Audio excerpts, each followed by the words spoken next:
కావచ్చు. ఏది ఏమైనా నైతిక విలువలు కోల్పోయి ఇవాళ రాజకీయాలు చేస్తామన్నారు. వాళ్ళ ఎజెండా ఒకటే, జగన్మోహన్ రెడ్డి గారిని నించాలి, ఈ పేదవాళ్ళ జీవితాన్ని ఎక్కడొక చాట అనగా దొక్కాలని చూస్తామన్నాడు చంద్రబాబు నాయుడు అనే వ్యక్తి. కానీ ఇక్కడ డిసైడ్ అయింది రాష్ట్ర ప్రజలు, పైన దేవుడు డిసైడ్ అయ్యాడు. జగన్మోహన్ రెడ్డి గారిని 2024లో మళ్లీ మేము గెలిపించుకుంటాం, ముఖ్యమంత్రిగా ప్రమాణ స్వీకారం చేపిస్తామని చెప్పి ఇంత పెద్ద ఎత్తున వచ్చి జనం చెప్తా ఉన్నారు. కానీ ఇంకా కూడా సిగ్గు లేకుండా చంద్రబాబు నాయుడు అనే వ్యక్తి మాట్లాడుతా ఉన్నాడు. ఏదో రకంగా అధికారం ఎక్కుతామంటా ఉన్నాడు. మరి 23 సీట్లు 600 హామీలు ఇచ్చిన చంద్రబాబు నాయుడు మరి పట్టుమని 6 హామీలు నెరవేర్చబడ్డాడు. జగన్మోహన్ రెడ్డి గారు ఇచ్చిన హామీల్లో 99% నెరవేర్చి వై నాట్ 175 అంటా ఉన్నాడు. కానీ చంద్రబాబు నాయుడు ఈనాటికి కూడా నా పాలన చూసి ఓటేయండి, 14 సంవత్సరాలు నేను పాలించాను, నా ముఖం చూసి ఓటేయండి అనే దమ్ము లేకపోతే జగన్మోహన్ రెడ్డి గారు మాత్రం ఒకే ఒక మాట చెప్తా ఉన్నాడు, నాయనా మీ ఇంట్లో మేలు జరిగితే ఓటేయండి, లేదంటే మీకు నచ్చిన వాళ్ళు చేసుకోండి అని చెప్పి చెప్తా ఉన్న దమ్మున్న మొనగాడు జగన్మోహన్ రెడ్డి గారు. మనకు అలాంటి నాయకుడు కావాలి. మన జీవితాలను బాగు చేసే నాయకుడు కావాలా, మన జీవితాలను నాశనం చేసే నాయకుడు కావాలో ఒక్కసారి పరిశీలించుకోవాల్సిన అవసరం ఎంతైనా ఉందని చెప్పి తెలియజేస్తూ ఒకే ఒక్క మాట చెప్తా ఉన్నా, ఈ రాష్ట్రం మొత్తం మీద, ఈ దేశం మొత్తం మీద జగన్మోహన్ రెడ్డి గారి గురించి మాట్లాడే మాట ఏంటో తెలుసా?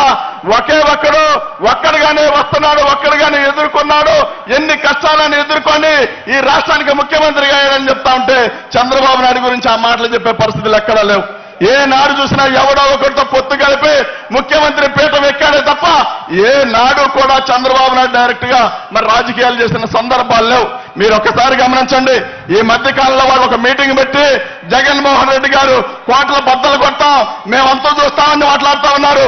మీకు ఒకే ఒక మాట చెప్తా ఉన్నా, మీరందరూ కూడా ఒక మాట చెప్పండి, ఈ రాష్ట్రం మొత్తం మీద, ఈ దేశం మొత్తం మీద జగన్మోహన్ రెడ్డి గారిని భయపెట్టే మనగాడు పుట్టాడా? పుడతాడా? లేడు. కానీ వీళ్ళందరూ కలిసి జగన్మోహన్ రెడ్డి గారిని ఎదుర్కొనే సత్తా లేక ఇలాంటి మాటలు మాట్లాడుతున్నారు. ఒక్క మాట చెప్తా ఉన్నా, దేశ ప్రధాని అనుకుంటున్న సందర్భంలో సోనియా గాంధీ ఉక్కు మహిళని చెప్పుకుంటా ఉన్నారు. అలాంటి సందర్భంలో ఆమె పిలిచి ఓదారి యాత్ర ఆపాలి, ఆపితే బాగుంటుంది, లేకపోతే నేను కటకటాలు పాలు చేస్తానంటే జగన్మోహన్ రెడ్డి గారు పైకి చూసి టైం చూశానంట, నాకు విజయవాడ ఫ్లైట్ ఉంది, నేను వెళ్తా ఉన్నా, నీకు చేతనాన్ని చేసుకోమని చెప్పి వచ్చిన మొనగాడు జగన్మోహన్ రెడ్డి గారు. అలాంటి ఆయనంట వీళ్ళు ఏకలు కూడా పేకుతామని చెప్తా ఉన్నారు. ఆయన వెంట్రుక కూడా పేకలేని పరిస్థితుల్లో మీరు అందరూ ఉన్నారు. ఒక్కసారి గమనించాలని చెప్పి తెలియజేస్తూ, ఒక్కసారి అవ్వ తాతలు కానీ, మహిళలు కానీ, చిన్నపిల్లలు కానీ వీళ్ళందరూ ఒకసారి ఆలోచించాల్సిన అవసరం ఎంతైనా ఉంది. కాబట్టి మీ అందరికీ ఒకే ఒక మాట చెప్పి ముగిస్తా, ఈ రాష్ట్రానికి మాత్రం 20-25 సంవత్సరాల ముఖ్యమంత్రిగా జగన్మోహన్ రెడ్డి గారు ఉండాల్సిన అవసరం ఉంది.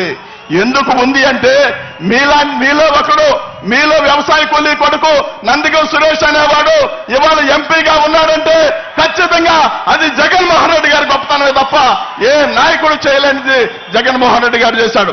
మరి అమరావతి ప్రాంతంలో కేసులు పెట్టి ఎస్సీల పైన, బీసీల పైన, మైనార్టీల పైన కేసులు పెట్టి నన్ను లోపల పెట్టిస్తే, చంద్రబాబు నాయుడు నన్ను జైల్లో పెట్టిస్తే జగన్మోహన్ రెడ్డి గారు మాత్రం అరే నాయనా, ఎస్సీలు, బీసీలు, మైనార్టీలు ఉండాల్సింది జైల్లో కాదు, వాళ్ళు ఉండవలసింది పార్లమెంట్ లో అని చెప్పి పార్లమెంట్ లో కూర్చోబెట్టిన గొప్ప మొనగాడు జగన్మోహన్ రెడ్డి గారు. అలాంటి నాయకుడు మనకు కావాలా? ఈ చంద్రబాబు లాంటి దుశ్శాసనుడు మనకు కావాలా? ఒకసారి ఆలోచించాల్సిన అవసరం ఉందని చెప్పి ఇప్పటికైనా మించిపోయింది లేదు. మీరందరూ కూడా అందరికి స్టార్ క్యాంపెయిన్ ఉన్నారని చెప్పుకుంటున్నారు. కానీ మనకి స్టార్ క్యాంపెయినర్ అంటే మీరు, నేను, మనందరం కలిసి మన జీవితాలను బాగు చేసే నాయకుడి కోసం నడుం బిగించి పనిచేయాల్సిన అవసరం ఎంతైనా ఉందని చెప్పి తెలియజేస్తూ, దుష్ట శక్తులన్నీ ఏకమవుతా ఉన్నాయి. ఎంతమంది ఏకమైనా ఈ రాష్ట్రానికి మాత్రం 2024లో ఈ రాష్ట్రం మొత్తం మీద ఒకే ఒక శబ్దం వినిపిస్తా ఉంటుంది. ఆ ఒక శబ్దం పేరే వైఎస్ జగన్మోహన్ రెడ్డి అనే నేను అనే ఒక శబ్దం వినిపిస్తుంది.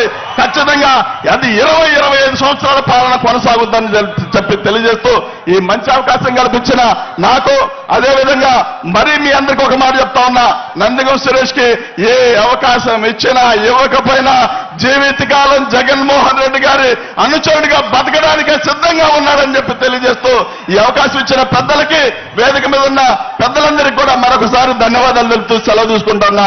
జై జగన్, జోహార్ వైఎస్ఆర్.